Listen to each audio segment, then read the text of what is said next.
Pasta, fruit সালাদ, sausages দিয়ে, chicken দিয়ে নয়।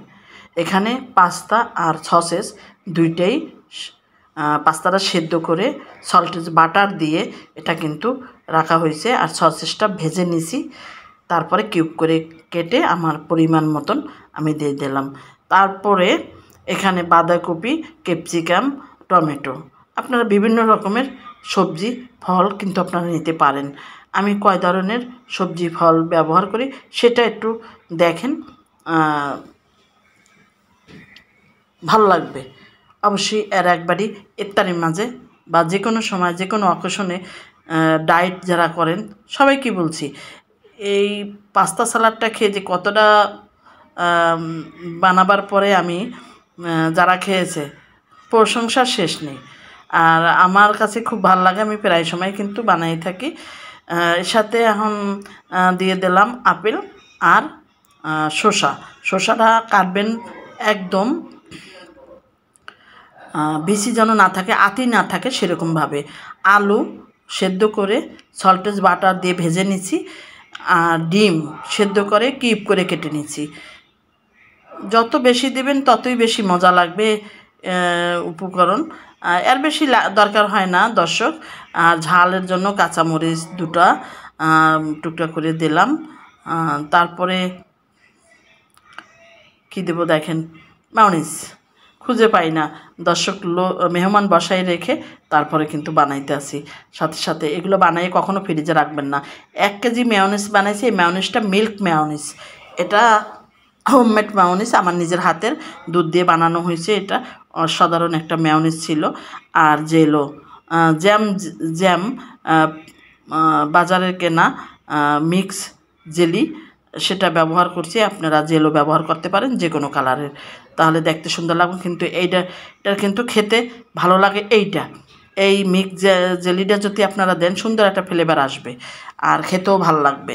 আর ছোটো ছোটো টুকরো করে কিন্তু আমি 1 কৌটোই প্রায় দিয়ে দিছি, দেখেন অল্প আছে। এই যে আমি দই ব্যবহার করব, দইটা আপনারা অবশ্যই ফেটে দেবেন। আমার সময় ছিল না, আমি সেজন্য কিন্তু দইগুলো আস্তে আস্তে উঠে পরে কিন্তু মিশাই দিছি। আমার মেহমান বসে আছে, দেখবেন মেহমানেরা খাবে, আমরা সবাই খাবো, সে অপেক্ষা করেন। এখন ইনস্ট্যান্ট একদম কালো গোলমরিচের পাউডার অবশ্যই এটাই দেওয়ার চেষ্টা করবেন, তাহলে সুন্দর একটা ফ্লেভার আসবে। এখানে আমি একটা জিনিস ব্যবহার করি না, কোনো লবণ ব্যবহার করি না, কিন্তু লবণ আপনাদের দরকার হলে ব্যবহার করবেন। আমরা আলুতে লবণ দেওয়া আছে, আমাদের পাস্তায় লবণ দেওয়া আছে, সেজন্য আমি আর লবণ দিই না।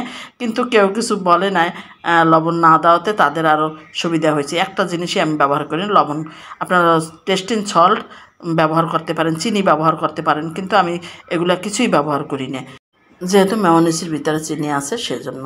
হয়ে গেল আমার পাস্তা সালাদ রেডি।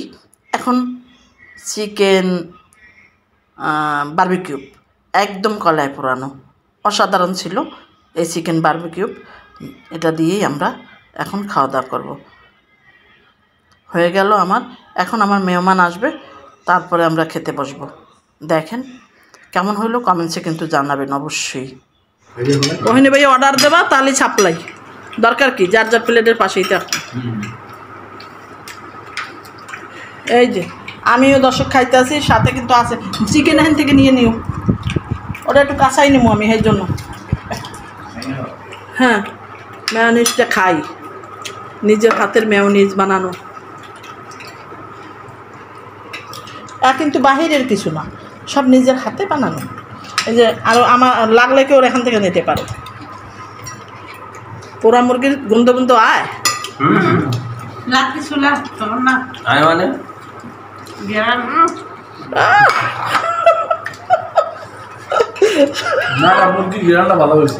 মানে তোর হয়ে দেয় সব এটাই তো মজা উঠবে। একটু লোভ লাগাই একটু লোভ লাগাও, আমি একটু খাই, আমার একটু না। বাহ, চমৎকার, সুন্দর একটা ফ্লেভার। যারা না আসছে তারা কিন্তু মিস করবে।